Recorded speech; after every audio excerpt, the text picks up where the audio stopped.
গত 5ই আগস্ট বাংলাদেশের একটা বৈপ্লবিক পরিবর্তন ঘটেছে।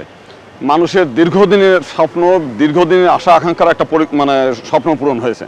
তো এই পরিস্থিতিতে আপনার দীর্ঘদিন যারা স্বৈরা শাসক ছিল, যারা বিভিন্ন মানুষের উপর নির্যাতন, নিপীড়ন, লুটপাট, অগ্নিসংযোগ করে হাজার হাজার মানুষের জেলের মধ্যে রেখে, আয়না ঘরের মধ্যে রেখে যেরকম একটা পরিস্থিতি তৈরি করেছিল, তো এই দেশের জনগণ মনে করেছিল, শুধু জনগণ না, আওয়ামী লীগের অনেক নেতারাও বিভিন্ন সময় বক্তব্য দিয়েছে যে আওয়ামী লীগ যেদিন ক্ষমতার থেকে যাবে সেদিন 3 লক্ষ লোক মারা যাবে।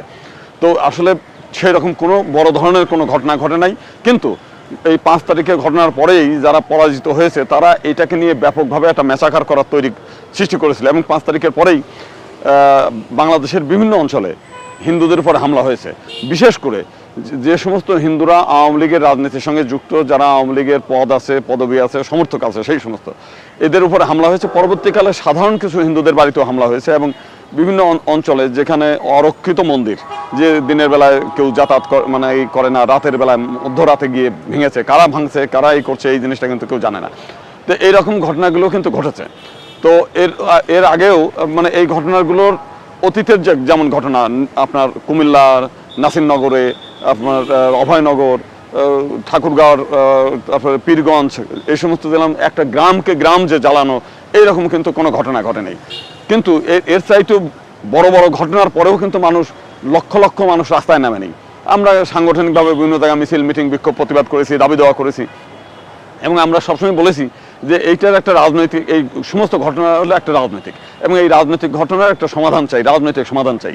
কিন্তু সাধারণ যারা হিন্দু, এরা যেহেতু আওয়ামী লীগের সঙ্গে অনেকেই যুক্ত, তারা এটাকে ব্যবহার করতে চায়, তারা সমাধান চায় না, যে কারণে এটার কিন্তু সমাধান হয়নি। গত 15 বছরে এত পরিমাণ হিন্দুদের উপর হামলা হয়েছে, কোনোটার বিচার হয়নি। তো এইবার যে ঘটনাটা ঘটলো, আমরা দেখলাম যে এই ঘটনাটাকে যে কিছু আছে না, কারো ঘর পড়ে আর কারো হচ্ছে আলু কুড়িয়ে খায়, আবার জিজ্ঞেস করে যে আবার কবে ঘর পুড়বে, গুদাম কবে পুড়বে, কবে আলু খাবে। এরা এই জিনিসটাকে এত বেশি কিছু রিউমার ছড়িয়ে ব্যাপকভাবে প্রচার করে যে আরও এই দেশের মাইনরিটিদের জীবনটাকে করে নস্যাৎ করার মতো একটা চিন্তা করছিল আর কি। যেমন ধরেন আপনাকে আমি বলি, মাশরাফির বাড়ি পুড়েছে, সেটা কিছু মিডিয়ায় দেখলাম যে সেটা বলছে লিটন দাসের বাড়ি পুড়তেছে। সাতক্ষীরার কলারোয়ায় হচ্ছে একটা রেস্টুরেন্ট, সেই রেস্টুরেন্টটা দাউ দাউ করে আগুন জ্বলছে। আওয়ামী লীগের ওখানকার উপজেলা ভাইস চেয়ারম্যানের রেস্টুরেন্ট, এটা চাইনিজ রেস্টুরেন্ট, আমার মন্দিরের মতো দেখতে আর কি, ওইটি পুড়িয়ে দিচ্ছে। সেটাকে বলতেছে এটা হচ্ছে যে আপনার হিন্দু মন্দির দাউ দাউ করে জ্বলছে। এটা কিন্তু হিন্দু মন্দির সারা বাংলাদেশে কিন্তু প্রচুর মন্দির আছে, কোনো মন্দিরেই কিন্তু এইভাবে দাউ দাউ করে আগুন জ্বলে নেই। শুধুমাত্র মেহেরপুরের একটা ইসকনের টিচিং সেন্টার, যেটা ইসকনের যে চারুচন্দ্র দাস ব্রহ্মচারী, উনি সভাপতি, উনি কিন্তু একেবারে স্পষ্ট করে ক্লিয়ার করে বলছেন যে ওনার 132টা মন্দির আছে, কোনো মন্দিরে হামলা হয়নি। তো ঢাকা শহর সারা বাংলাদেশে কোনো মন্দিরে হামলা, বরং এই হামলা যাতে না হয়, এই ঘটনা সবাই বলছিল যে যারা পরাজিত হয়েছে এরা এটাকে নিয়ে ব্যবসা করবে, এটা নিয়ে আর একটা গেম খেলার চেষ্টা করবে। সেই কারণেই বিভিন্ন রাজনৈতিক দলের নেতারা, সামাজিক সংগঠনের নেতারা বিভিন্ন মন্দির পাহারা দিয়েছে, এবং এখনও আপনি গিয়ে দেখবেন মন্দিরের সামনে পাহারা দিচ্ছে, যাতে ওরা এটা ফায়দা না লুটতে পারে। কিন্তু অতীতের ঘটনার থেকে আমরা শিক্ষা নিই, যা অতীতে যতগুলো ঘটনা ঘটেছে প্রত্যেকটি ঘটনার পিছনে ইন্ধন দিয়েছে আওয়ামী লীগ। তারা নিজেরা পুড়িয়ে তাদের নিজস্ব চেয়ারটাকে ঠিক রাখার জন্য এই কাজগুলো করে। এবারও একটা বিশ্বব্যাপী রিউমার তৈরি করে তা সারা দেশে যাতে হিন্দুদের বাড়ি ঘরে হামলা করে, আমরা শুনেছি যে কয়েক হাজার কোটি টাকা তারা বরাদ্দ করেছিল যাতে সারা বাংলাদেশের হিন্দুদের বাড়ি ঘরে দাউ দাউ করে আগুন জ্বলে, এবং সেই ভিডিওগুলো তারা নিয়ে দেশ বিদেশে, বিশেষ করে পার্শ্ববর্তী একটি দেশ, এটাকে খুব কাজে লাগায়। তো তাদেরকে দিয়ে আবার যাতে বাংলাদেশে তারা প্রতিষ্ঠিত হতে পারে, তাদেরকে চাপ সৃষ্টি করে, কেউ বলছে যে সামরিক অভিযান চালাবে মাইনরিটিদের রক্ষার জন্য, এবং এই বিষয়গুলো নিয়ে। দেখেন, একটা জিনিস আমি ক্লিয়ার করে বলি, এই যে আজকে এই ঘটনা নতুন না, 1950 সালের পরে আপনার 64 সালে দাঙ্গা হয়েছে, 71 সালেও 1 কোটি লোক শরণার্থী থেকেছে। এই গত 15 বছরে অন্তত 100টার উপরে বড় বড় ঘটনা, এর চাইতে অন্তত 100 গুণ বড় বড় ঘটনা, সেই সব ঘটনা নিয়ে তারা কিন্তু কোনো কথা বলে নেই। অথচ এবার বহুগুলো লোককে ডেকে নিয়ে গেছে হচ্ছে আপনার ওই সীমান্ত এলাকায়, নিয়ে গিয়ে তাদেরকে দাঁড় করিয়ে রেখে কাউকে বলছে সাঁতার দেন, কারো জলের মধ্যে থাকেন, এই নিয়ে ভিডিও টিডিও যত প্রকার তৈরি করেছে। এবং ভারতের কিছু রাজনীতিবিদ বলছে আপনারা সব চলে আসেন, আপনাদের জন্য দরজা খুলে রেখেছি, শরণার্থী হিসেবে জায়গা রাখছি। কিন্তু বর্ডার পর্যন্ত গিয়ে কিন্তু একজনকে ঢুকতে দিচ্ছে না। তারা ওপার থেকে ভিডিও করছে, ছবি তুলছে, কিন্তু বলতেছে না যে আপনি একদিন আপনি না খেয়ে, বলছে তারা না খেয়ে দাঁড়িয়ে আছে সব কিছু। তার নিয়ে 2-1টা বোতল পানিও কিন্তু জল ছুঁড়িয়ে দিচ্ছে না যে আপনারা জল খান, এই যে বিস্কুট খান, এই খেয়ে দাঁড়িয়ে থাকেন, আমরা একটু ভিডিও করি। এবং তারা কিন্তু সেটা না, তারা কিন্তু আবার ফিরে আসছে। ওখানে তারা বলছে আমরা ফেরত গেলে আমাদের সব মেরে ফেলবে, কাউকে তো মারে নেই। এই নিয়ে অনেক বলছে যদি আওয়ামী লীগ না থাকে আমরা পূজা করতে পারবো না, আমরা রাস্তায় বেরোতে পারবো না, আমরা শাখা সিঁদুর পড়তে পারবো না, আমরা কোনো কিছু করতে পারবো না, কারণ মানুষ ঘুরে বেড়াচ্ছে না, মানুষ এই করতেছে না, আমরা কোর্ট করতেছি না, কত মানুষ সবই তো ঠিক মতো চলছে। তার মানে হচ্ছে যে আওয়ামী লীগ সবসময় একটা জিনিস করেছে, আওয়ামী লীগের যদি আপনি জন্ম ইতিহাস দেন, সেই জন্মের দিনে 1955 সালের 21 থেকে 23 অক্টোবর সদরঘাটের রূপমহল সিনেমা হলে আওয়ামী লীগের জন্ম। ওই দিনে এই দিনেই তারা বলছে যে কিভাবে হিন্দুদেরকে পার্লামেন্ট সহ অন্য জায়গা থেকে বের করা যায়। মানে বাংলাদেশের কোনো রাজনৈতিক দল, কোনো সামাজিক দল একটা সম্প্রদায়ের বিরুদ্ধে বিদ্বেষ করে তাদেরকে সর্বনাশ করার জন্য সর্বনাশ করার উদ্দেশ্য নিয়ে কোনো দল গঠন হয়নি। এমনকি জামাতে ইসলাম সহ যাদের নিয়ে এত কথা বলে সাম্প্রদায়িক দল কিংবা হেফাজত, এরাও কিন্তু কখনো বলে নাই যে বাংলাদেশের মাইনরিটি সম্প্রদায়কে ভ্যানিশ করার উদ্দেশ্য নিয়ে আমরা সংগঠন করেছি। কিন্তু আওয়ামী লীগের জন্মদিনেই কিন্তু এই আলোচনাটাই হয়েছে যে কিভাবে হিন্দুদেরকে পার্লামেন্ট থেকে বের করা যায়, কিভাবে তাদেরকে বঞ্চিত করা যায়, এবং এখনো পর্যন্ত কিন্তু তারা সেই লক্ষ্যেই আছে। এবং এই দেশের 33% হিন্দু থেকে এখন যে 8% আসছে, এর পিছনে টোটালটাই দায়ী হচ্ছে আওয়ামী লীগ। এবং এখন এরা মূলত হচ্ছে এটাকে রিউমার ছড়িয়ে সুযোগ নেয়। যেমন বলছে, আরেকটা ঘটনা বলি, আমাদের এখানে এনায়েতপুর, আপনার সিরাজগঞ্জের এনায়েতপুর থানায় 13 জন পুলিশ মারা গেছে। বেশ কিছু মিডিয়া এটা প্রচার করেছে যে 13 জনই হিন্দু পুলিশ, বেছে বেছে হিন্দু পুলিশ নিহত, মানে খুন করা হচ্ছে। পুলিশ নিহত হয়েছে 42 জন, এবং ওইখানে যে 13 জনের মধ্যে একজন মাত্র হিন্দু, আর হচ্ছে আপনার এই খুলনায় হচ্ছে একজন হিন্দু, সব মিলে 42 জনের মধ্যে মাত্র 2 জন হিন্দু। এটা স্বাভাবিক ব্যাপার, কারণটা হচ্ছে আপনি পুলিশে চাকরি করতেছেন, আপনি প্রতিহত করতে যাচ্ছেন, তারাও হামলা করতেছে, এটা তো হবেই।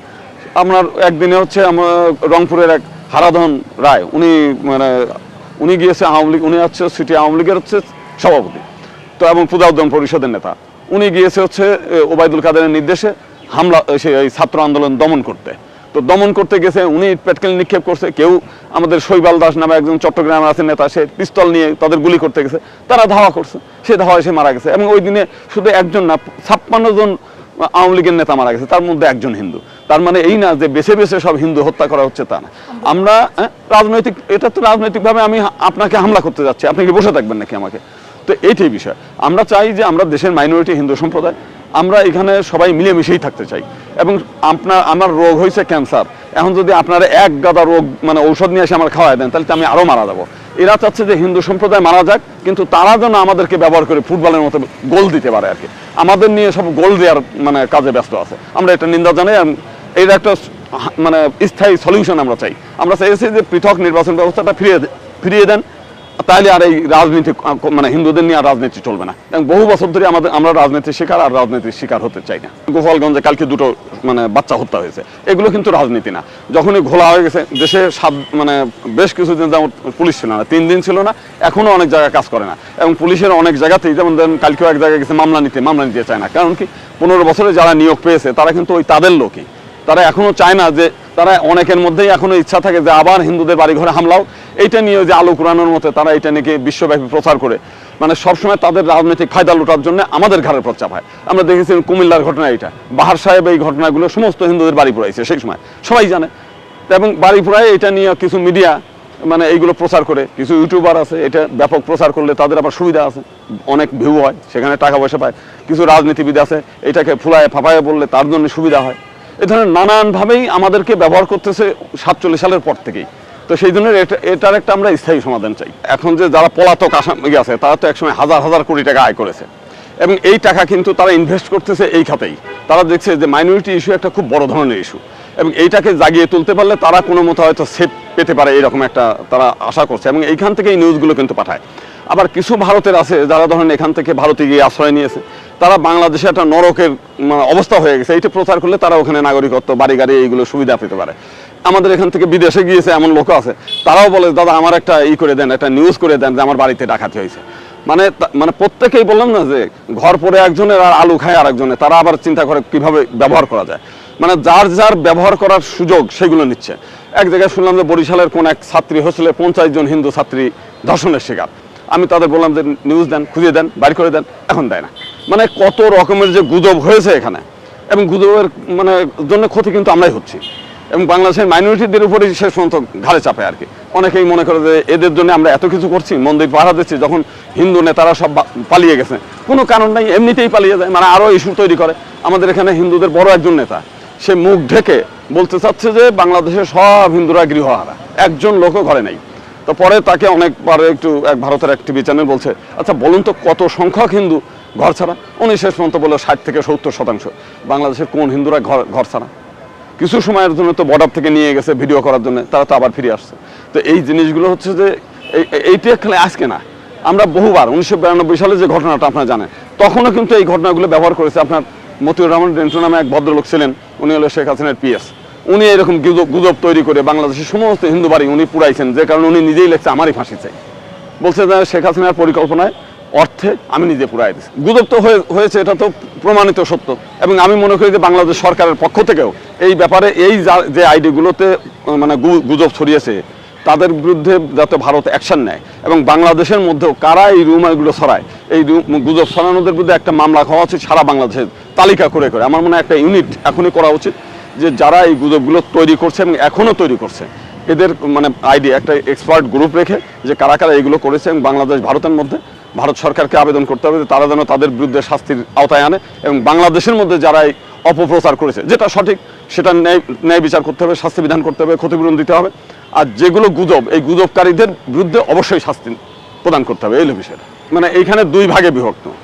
ধরেন যারা আওয়ামী লীগের রাজনীতির সঙ্গে যুক্ত, এরা হচ্ছে এখনো মানে উন্মাদ হয়ে গেছে যে আমরা কখন তারে আর ফিরিয়ে পাবো, দরকার নিজের ক্ষতি করে হলেও অনেকের ঘটনা মানে এরকম করার চেষ্টা করছে, উন্মাদের আচরণ।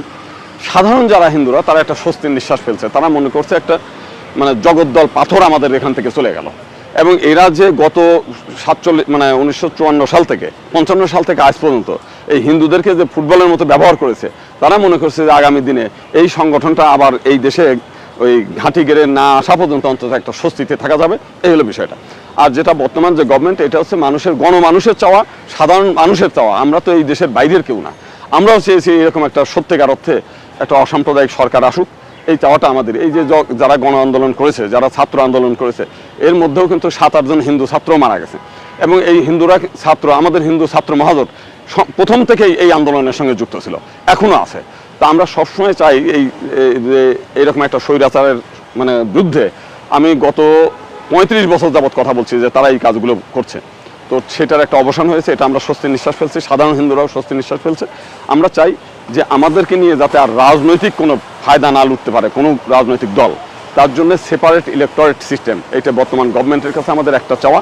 এই সিস্টেমটা করলে রাজনৈতিকভাবে হিন্দুরা কখনো ব্যবহৃত হবে না, এই দেশ সত্যিকার অর্থেই শান্তি হবে। এবং সারা বিশ্বে এই যে বাংলাদেশের যে ভাবমূর্তি নষ্ট করার যে পায়তারা করে কিছু গ্রুপ, এরা আর সুযোগ পাবে না।